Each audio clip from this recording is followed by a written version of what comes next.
자, 이제 봅시다.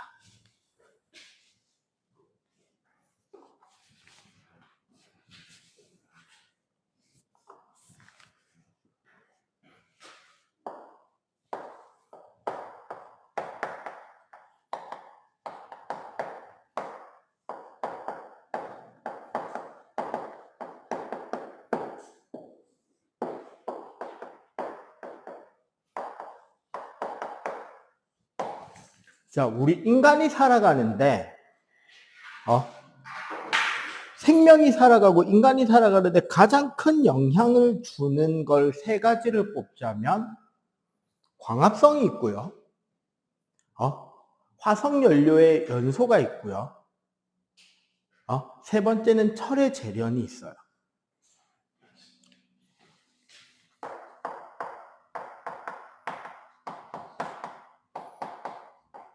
근데 광합성은 너희들 1학기 시험 치면서 대략적인 건 배웠잖아. 뭐다?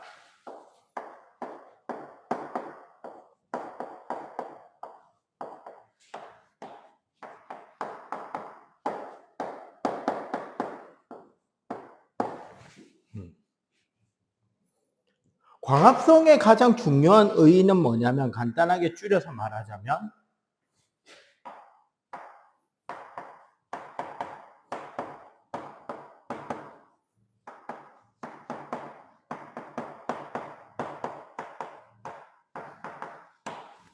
빛에너지를 화학에너지로 저장하게 되면서 이 과정에서 뭐가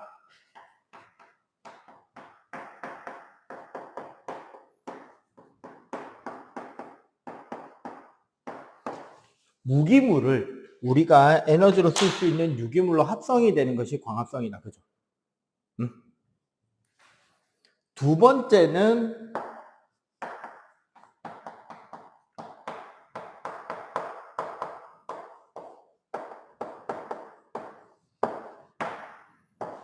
화석연료의 사용이에요. 화석연료라고 하는 것은 석탄은 주로 탄소로 이루어져 있고요. 나머지 뭐 재가 되는 다른 찌꺼기 물질들이 있지만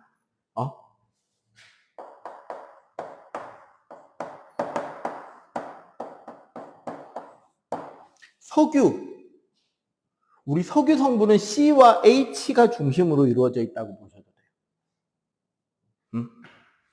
얘네들을 산소로 연소를 시키는 거지.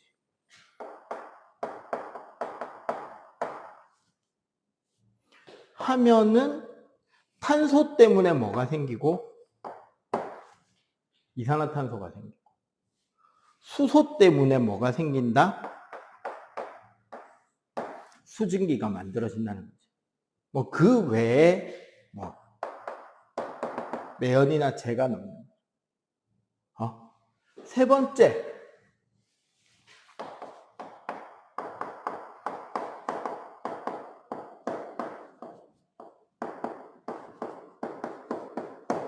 금속, 특히 철의 재련이 있습니다. 사실 이 철의 재련은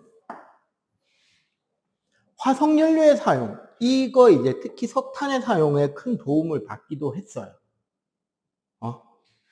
인류가 철을 사용하게 되면서 어떤 변화가 일어나느냐? 채집에서 본격 농경 시대가 나타나고요.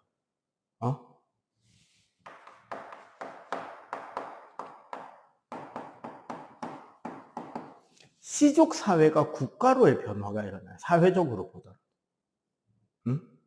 그리고 이 과정에서 재산과 계급이 형성이 되고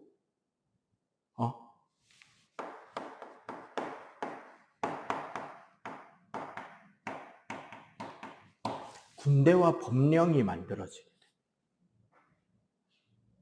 왜냐하면 철제로 만들어진 농기구를 통해서 농사를 지을 수 있기 시작해요. 철기시대 이전의 시기가 뭐야? 너희들 역사 시간에 배우잖아. 청동기였죠. 부족사회, 씨족사회는 청동기 시대였고, 청동기 시대는 농기구가 뭐였다? 돌이었어요. 땅을 파야 되는데 돌로 땅을 파면 잘 파지겠냐? 안 되지. 근데 철은 땅을 쉽게 팔 수 있었단 말이야.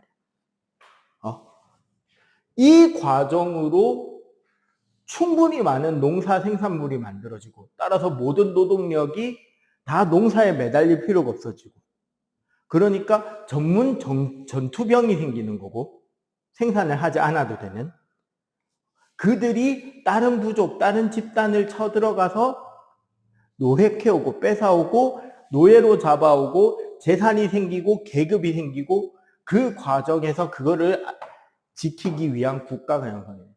농업혁명이 생기는 거예요. 소위 말하는. 보통 우리는 용광로에서 이 일을 하잖아요.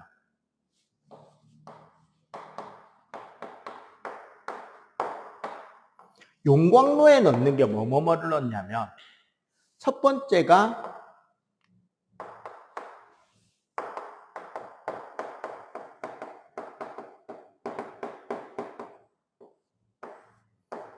산화철인 철광석을 넣고요. 불순물을 제거한 탄소로 이루어진 코크스라는 걸 넣고, 그 다음에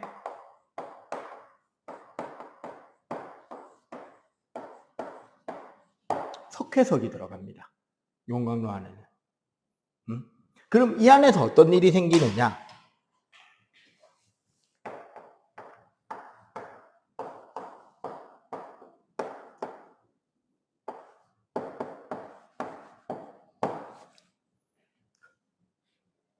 석회석을 가열하면 산화칼슘 소석회랑 이산화탄소 분리가 돼요. 그리고 이 이산화탄소 때문에 용광로 내부에 산소가 부족한 상태에서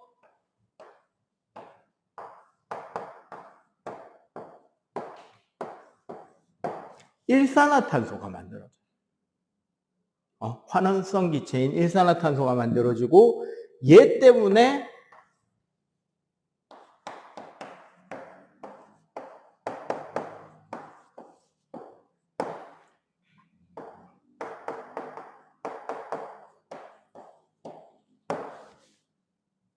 우리가 얻어내고 싶은 철을 얻어내요. 이런 화학 반응들이 만들어지는데, 이 과정에서 우리가 이제 중요한 건, 이 세 반응의 공통점이 뭔지 알아요? 동일한 원소, 물질이 하나 들어있어요. 바로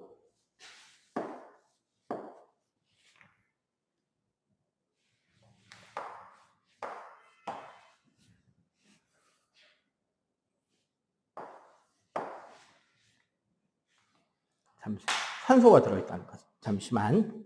일단 요거 필기. 자, 빨리빨리 합시다.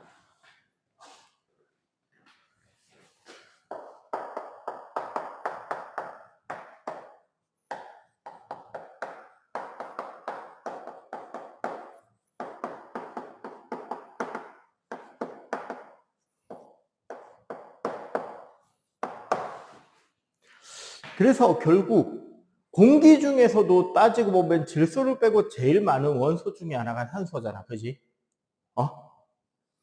그 산소와, 반응성이 큰 산소와 관련된 반응을 가리켜서 우리는 산화환원이라고 하는데, 그러면 산화 반응이란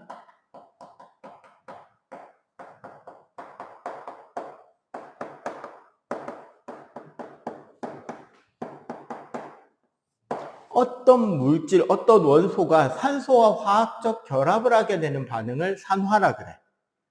그런데 항상 뭐가 따라다니냐면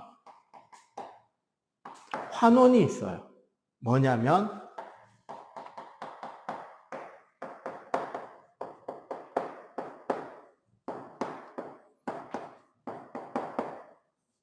산소와 분리가 되는 반응이 환원 반응이 있어. 그럼 아까 우리가 배운 반응들 중에 맨 마지막 철의 재련 반응이 있었잖아요. 철의 재련 반응을 잠깐 보자면 최종적인 반응에서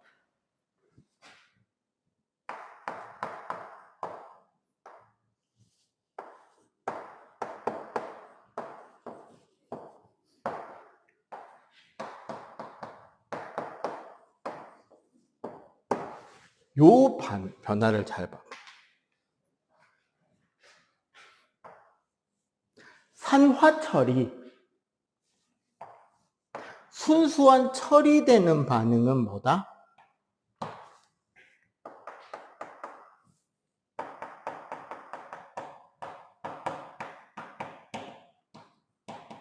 산소를 잃어버린 거죠. 맞지? 산화철에 있던 산소 원자 3개가 떨어져 나가는 반응이잖아. 이 반응을 우리 뭐라 그런다? 환원 반응이라 그래. 그러면 그 산소는 어디 갔느냐? 여기. 일산화탄소가 뭐로 바뀌었다? 이산화탄소로 바뀌었지. 얘는 뭐다?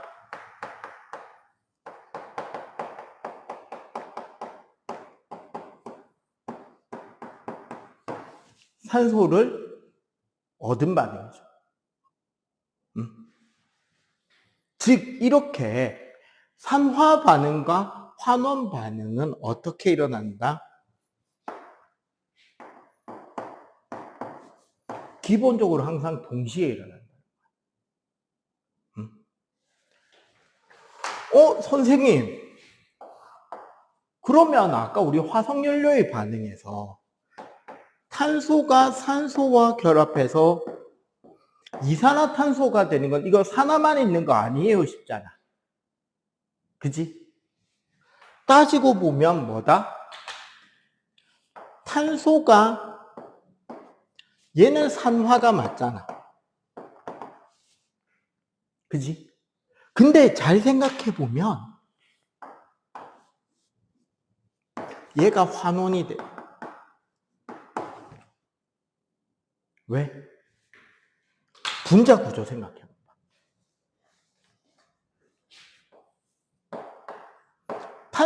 탄소는 물론 고체 결정이니까 탄소 원자들끼리 이렇게 똘똘똘 뭉쳐져 있었겠죠. 맞지? 산소는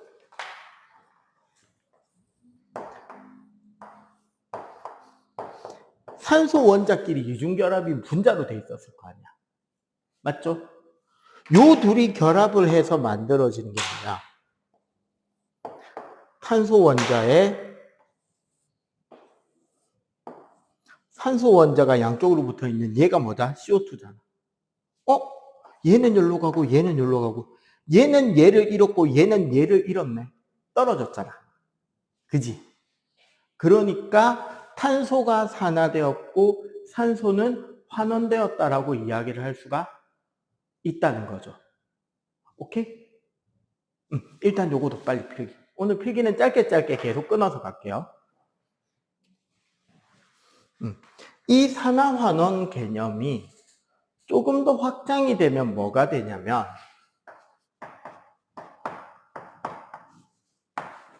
전자와 관련된 산화환원으로 확장이 됩니다.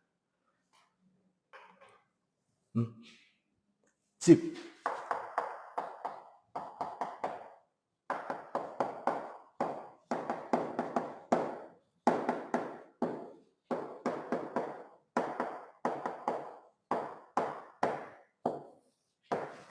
반응식에 산소가 없는 반응도 확장된 개념으로서 산화환원이라 할 수 있다는 거예요. 그것이 전자와 관련된 건데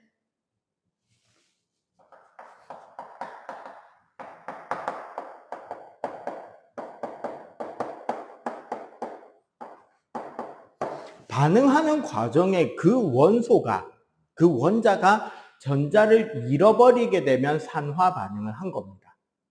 그러면 결국 어떻게 되느냐? 보통 금속 원자가 양이온과 전자로 분리가 되는 것도 산화 반응이 되는 거고 그지? 그 말은 음이온이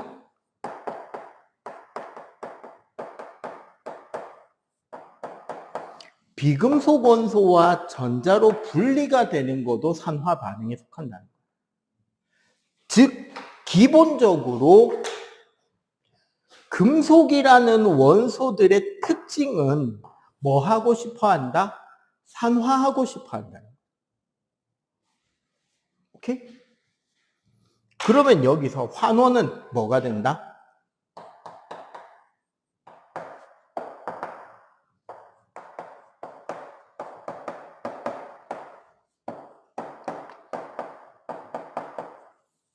어떤 반응에서 전자와 결합한 전자를 얻으면 환원이 되겠죠. 그럼 뭐가 된다? 말 그대로 양이온이 전자를 받아들여서 금속으로 돌아가는, 혹은 뭐가? 비금속 원소가 전자를 받아들여서 음이온이 되는 반응도 환원이 되겠죠. 그지? 금속의 성질이 양이온이 되는 거였다면 비금속 원소의 성질은 음이온이 되기 위해서 전자를 받아들이는 거라는 거죠. 이렇게 확장된 개념으로서도 이야기를 할 수가 있어요. 여기서 이제 한 걸음 더 나가면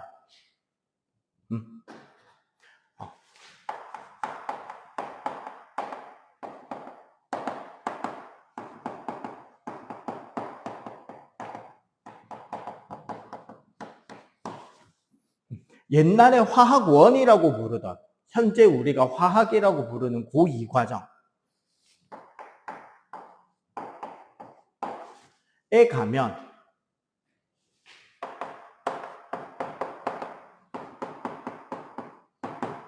산화수라는 개념이 있어요. 한마디로 산화수란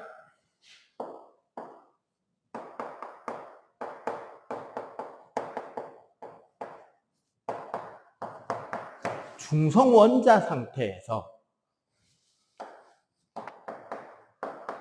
얼마만큼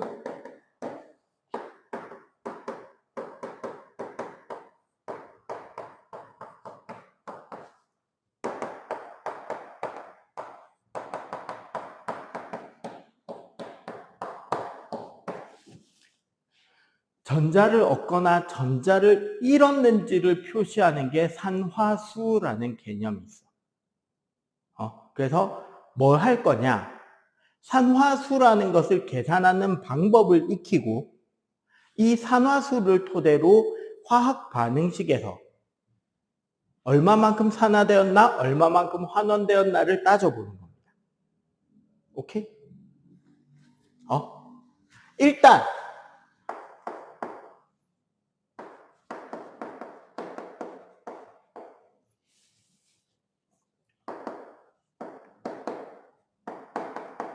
호돈성 물질 상태 있지. 호돈성 물질의 산화수는 0이고요.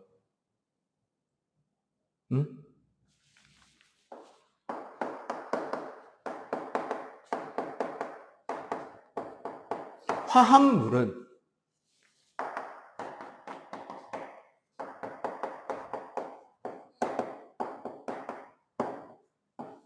그 물질을 구성하고 있는 각 소속 원소들의 산화수 합계가 얼마가 된다? 0이 돼야 돼요. 그리고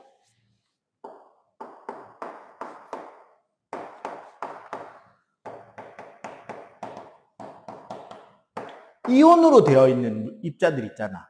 결합 상태가. 즉 이온이 결합한 이온 결합일 때는 이온가 수가 산화수가 되고,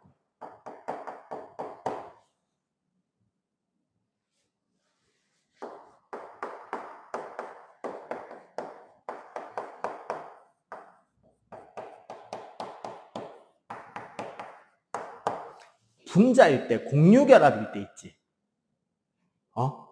이때는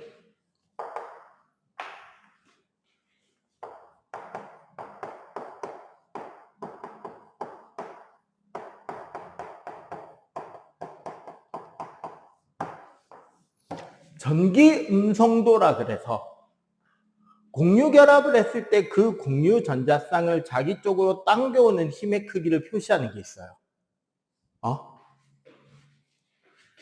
이 전기 음성도는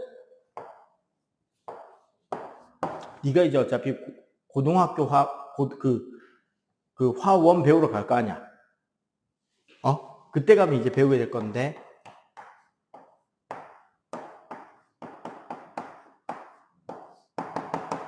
뭐 요렇게 가는 순서가 있어요.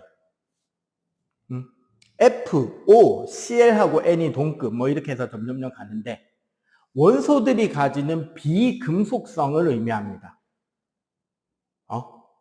누가 더 전자를 잘 얻어올 수 있는가.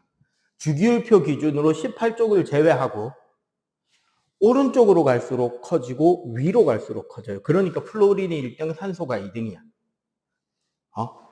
그래서 화합물일 때는 F는 마이너스 1로 고정이 됩니다. F2 빼고는.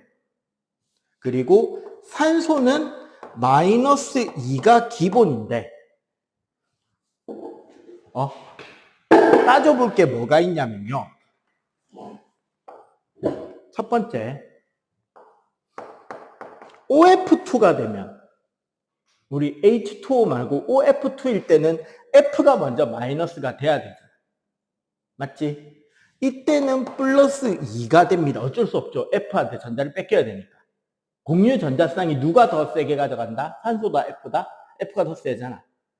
그러면 그게 하나씩 뺏기는 것처럼 된다. 구조를 보면 봐봐.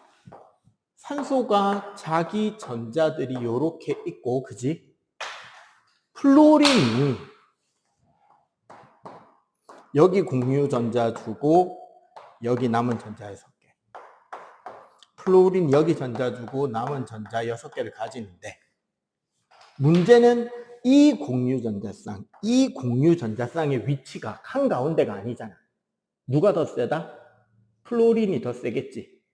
그러니까 플로린 쪽으로 이게 쏠려가면 플로린 입장에서는 이 전자쌍을 지가 뺏어온 효과가 나죠.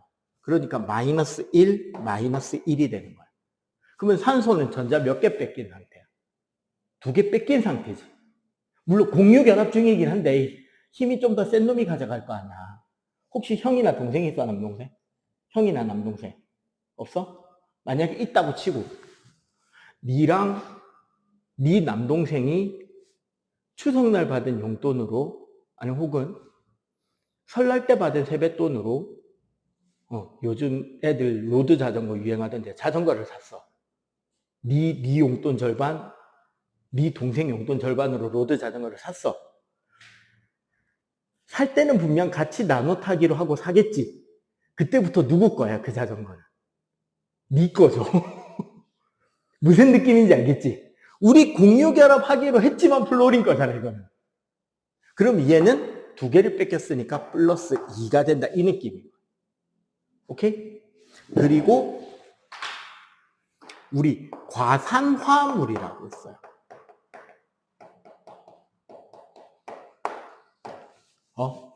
대표적으로 과망가니즈산 칼륨, 그지? 과산화수소 들어본 적 있죠? 얘네들일 때는 마이너스 1 취급합니다. 그리고 수소는 웬만하면 플러스 1인데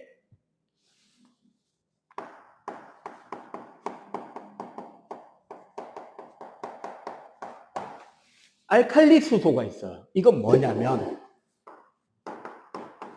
LiH, NaH 이런 게 있단 말이야. KH.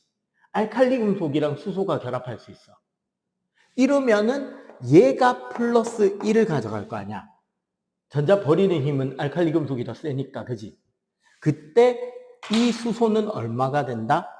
마이너스 1을 가질 수밖에 없는 거죠. 왜? 합하면 얼마가 돼야 되니까. 0. 이해가 돼요?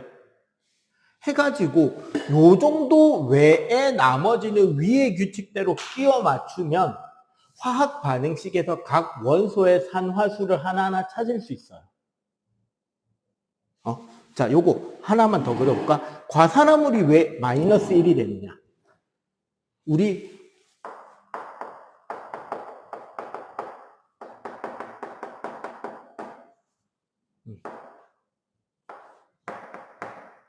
과산화수소 있잖아. 얘가 어떻게 되냐면 H2O2거든? 근데 얘는 구조가 어떻게 되냐면 H 단일 결합 O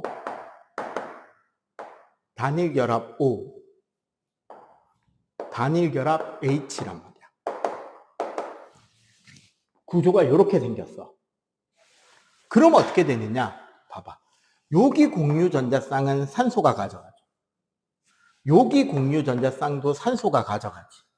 근데 산소와 산소가 결합되어 있는 얘는 양쪽이 당기는 힘이 같겠냐 다르겠냐 똑같을 거 아니야. 그지? 그럼 얘는 또이또이 하니까 뺏긴다 안 뺏긴다 그런 개념 없잖아요. 그러니까 여기 수소는 전자를 뺏겼으니까 플러스 1. 얘도 전자를 뺏겼으니까 플러스 1. 그럼 어떻게 된다? 이 산소는 하나 뺏어왔으니까 마이너스 1. 이 산소도 하나 뺏어왔으니까 마이너스 1이 되는 거예요. 근데 이렇게 해서 각 화합물마다 각 성분원소의 산화수를 찾잖아. 그렇게 되고 나면 뭐가 되느냐? 여기에 전자를 이름이라는 게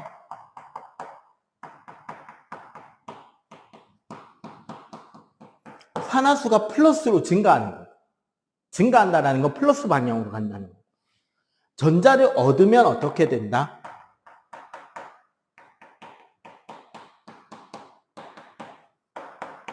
산화수가 감소, 즉 마이너스 쪽으로 산화수가 바뀐다는 거예요. 오케이? 일단 요거 필기부터 하자. 자,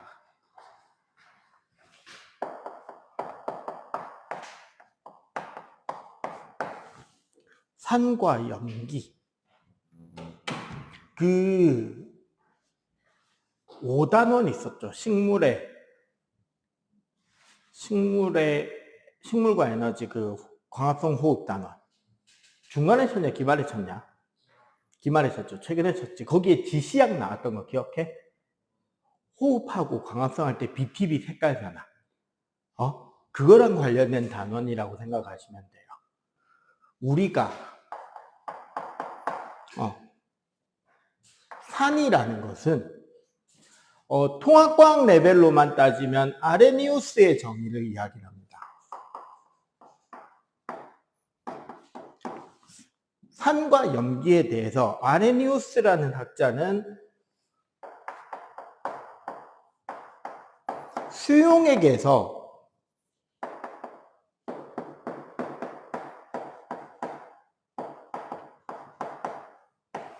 수소이온을 제공해 주는 물질을 산이라고 불렀고요. 그에 따라 염기는 똑같이 수용액에서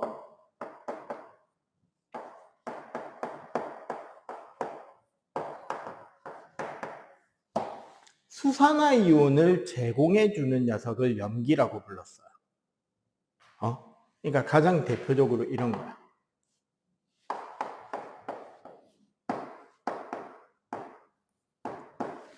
염화수소가 물에 녹으면 염산이 되거든요. 얘가 물에 녹아 들어가면 H++ Cl-로 이온화가 돼. 그러면 이 분자는 물에 녹았을 때 H+ 이온을 제공해 주고 있죠. 맞지? 그러면 HCl은 뭐다? 산이라고 부르는 거야. 그럼 이 경우는 뭐다? 대표적으로 수산화 나트륨. 얘는 이온화가 되면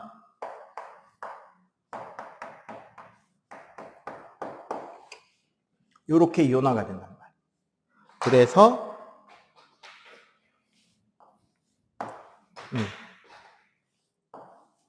요렇게 해서 산염기라고 불렀습니다.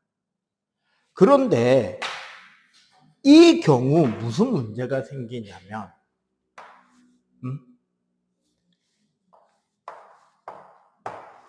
이산화탄소, 얘가 물에 녹으면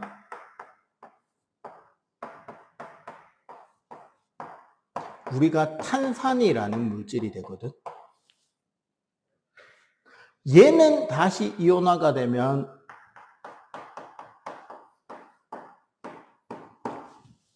산이 돼요. 근데 이산화탄소를 산이라고 부를 수 있느냐? 이 수소이온 누가 줬는데? 이산화탄소가 준 게 아니고 물이 준 거다. 그럼 얘는 산이라고 부르기 조금 애매하죠. 맞지? 비슷한 게 하나 더 있어요. 바로 암모니아입니다.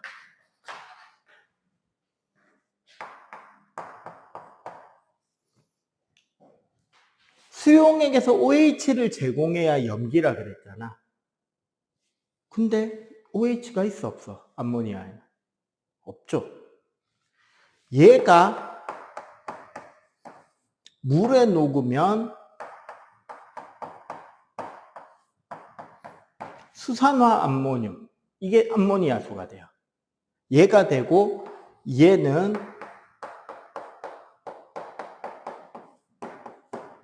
요렇게 된단 말이에요. 이 두 가지 물질에 대해서는 애매하죠.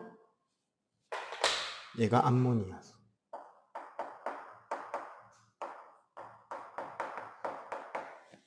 그래서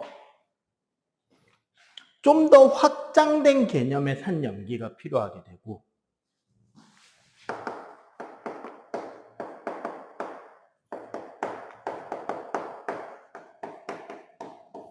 확장된 개념으로서의 산염기를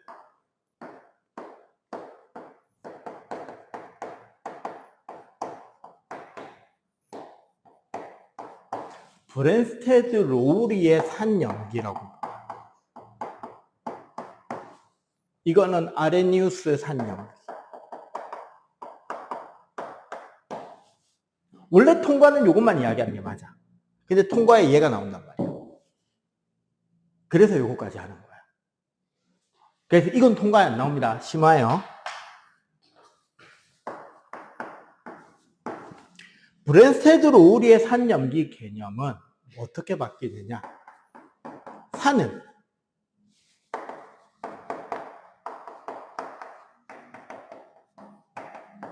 화학 반응하는 동안에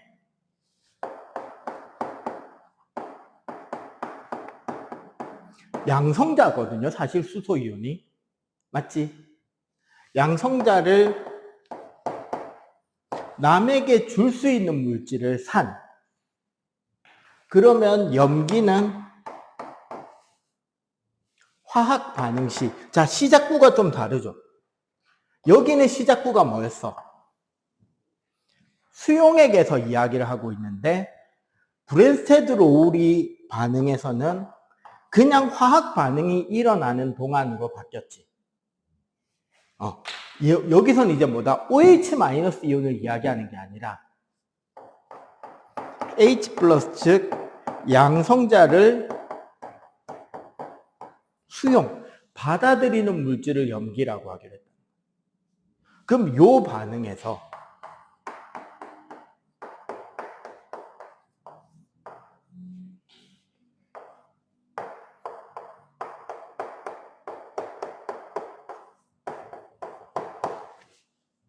봐봐. 얘 분자식 구조식으로 그리면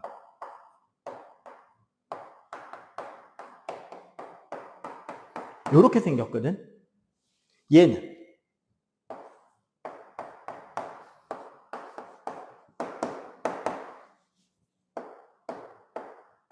요렇게 생겼단 말이야. 그런데 여기서 요 수소 양이온인 상태로 여기에 가서 붙는 거야. 그럼 어떻게? 여기서 떨어져 나온 H+가 요렇게 돼 있는 이 구조라서 플러스인 게 NH4예요. 그러면 얘는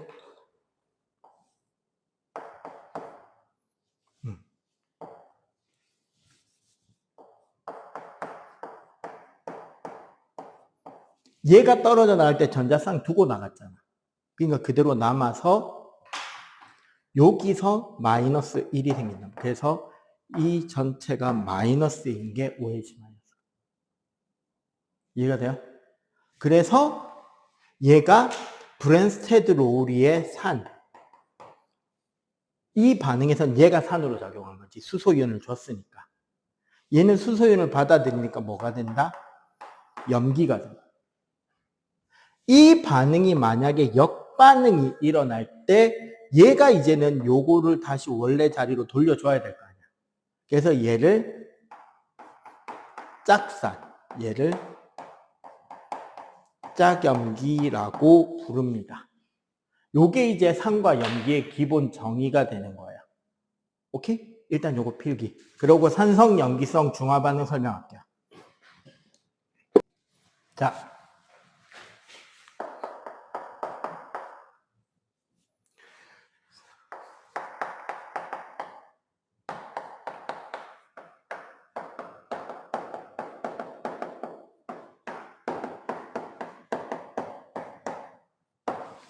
우리가 산 혹은 산성이라 그래서 산의 성질은 결국 수소이온이 가지는 성질입니다. 기본적으로 신맛이 나고요.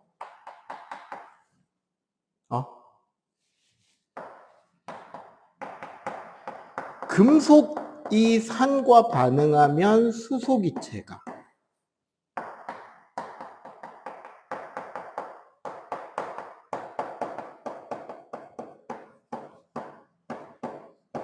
탄산염이 산과 반응하면 이산화탄소 기체가 발생하게 돼요.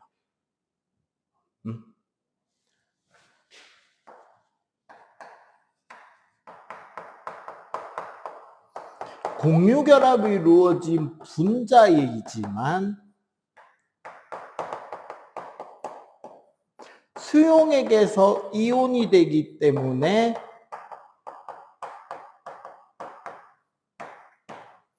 전기전도성이 생기는 물질입니다.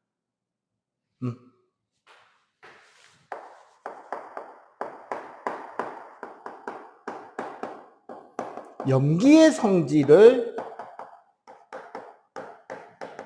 염기성이라고 하며 기본적으로 얘는 수산화 이온이 가지는 성질이에요.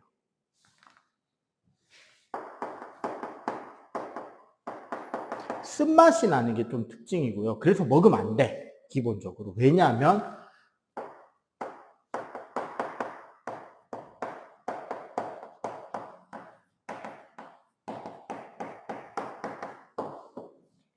기본적으로 단백질을 녹이는 성질이 있습니다. 단백질이 녹으면 먹으면 큰일 나겠죠. 우리 사극이나 옛날 그런 거 드라마 보면 보통 이제 자결할 때 마시는 양잿물이라는 게 있다고. 원래 그게 이제 비누 만드는 재료 이런 거를 설명하는 건데 그게 수산화 나트륨이에요. 먹으면 우리 내장기관이 녹아버리겠지. 단백질로 이루어져 있으니까. 염기성은 단백질을溶해시키는 거 외에는 기본적으로 얘는 이온 결합이기 때문에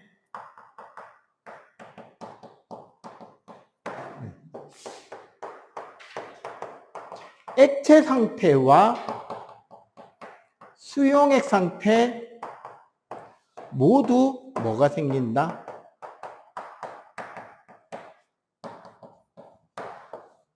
정기적인 전기전도성이 생깁니다. 참고로 어떤 물질이 산이냐 염기냐를 구별하는 게 지시약이라는 게 있어요.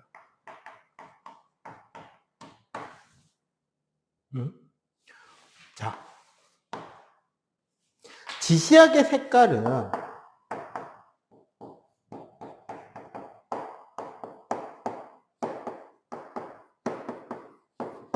요렇게 딱 적은 뒤에 있잖아.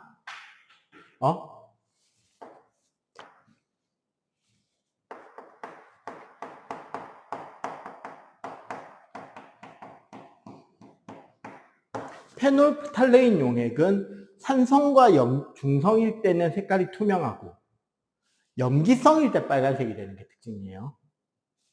그에 반해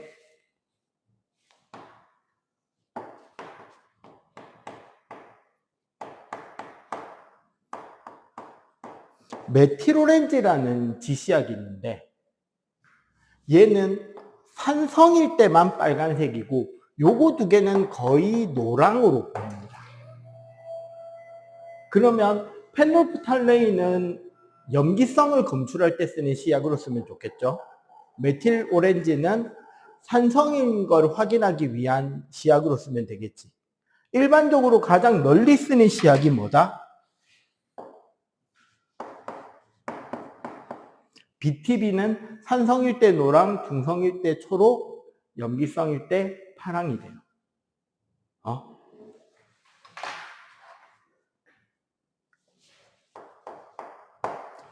지시약이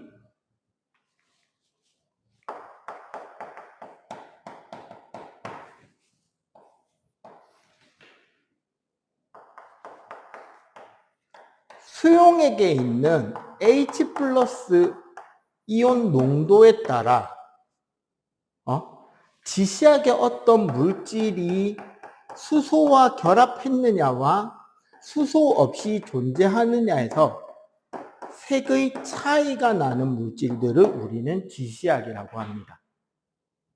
그래서 어떤 물질에 따라서 얘네들이 산성, 중성, 염기성을 확인할 수 있는 것들을 지시약이라고 하고 고등과정부터 리트머스는 거의 안 써요.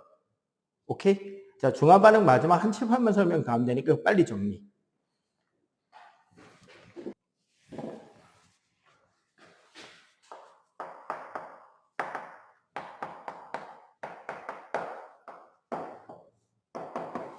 자, 중화반응. 중화반응이란 산성 물질과 염기성 물질이 만나게 되면 물이 생기고 염이라는 물질,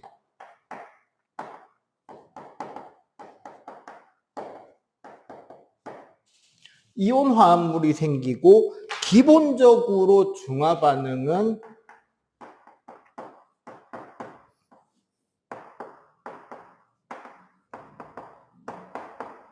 중화열이라 그래서 열이 발생합니다.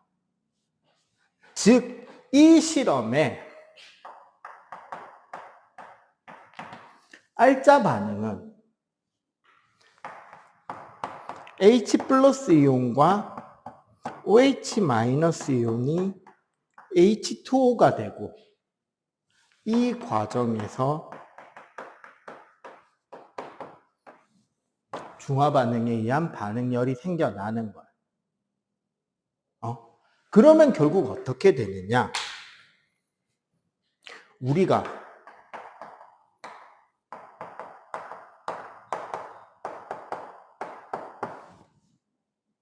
중화점을 찾아가는 방법들이 있단 말이에요. 실제로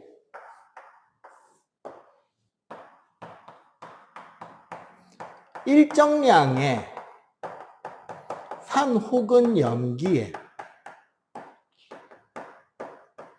소량의 염기, 산을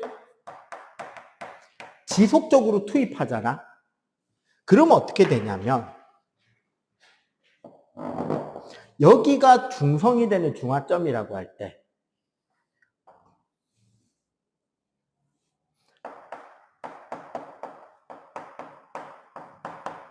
총 누적 발열량은 이렇게 될 거 아니야.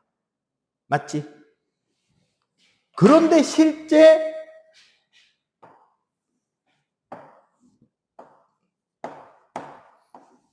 온도는 여기서 꺾여요. 왜? 여기서 여기까지는 열이 나니까 온도가 올라가다가 여기서부터는 열이 더 안 나는 거잖아. 그런데 계속 용액을 섞어주니까 오히려 온도가 떨어지겠지. 즉 뭐다? 온도가 가장 높은 점이 중화점이에요.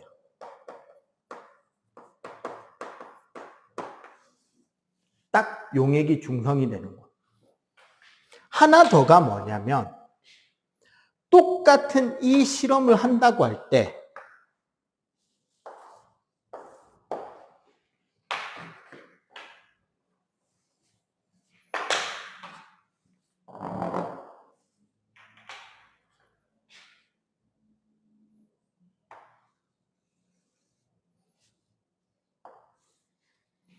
이거 색깔 잘못 나왔다.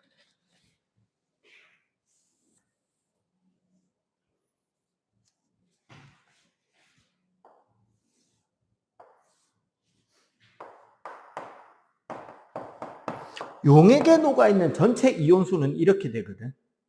일반적으로. 그런데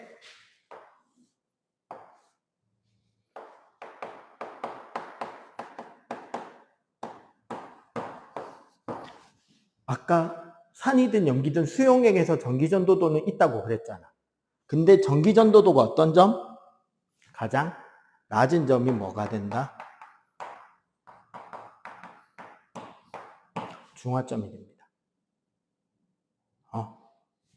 요렇게 중화점을 찾는 방법들이 있고 이런 중화 반응을 이용하는 예시들이 책에 나와 있을 거예요. 그거는 그냥 네가 읽어보면 돼. 알겠지? 요거까지 필기하면 오늘 수업 끝이겠습니다. 요거 필기하고 마치자.